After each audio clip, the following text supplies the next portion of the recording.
in trading, that's going to be someone that never takes the step forward. You'll never trade. And you have to have a comfort of saying, you know what? The outcome might not be what I want it to be. Every trade starts that way. And you have to invite the opportunity for that to be wrong. Hear what I just said there? Whereas everyone that puts a trade on now, they want, I hope it works. But I'm afraid it's probably going to stop me out. Man, and listen to the YouTubers that live stream. Listen closely. And the ones that show their face, I'm so thankful for because they're wonderful case studies for you. Watch their whole demeanor change as the market spends more time close to their entry point.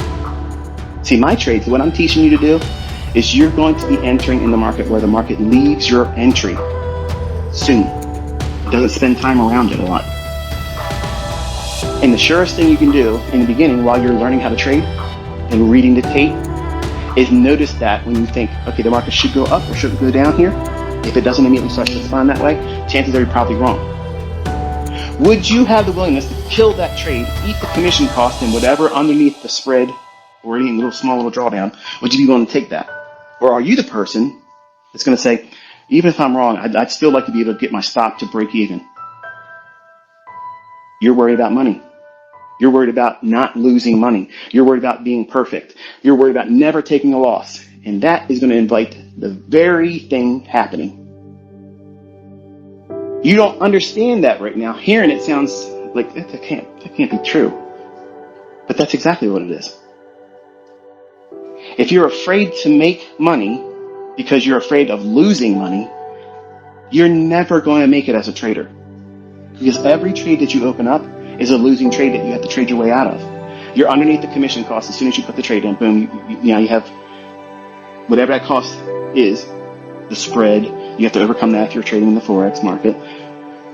Commission costs with your broker. And then it's got to climb up enough to cover those costs. And how much does it need to do that before you can put your stop to break even?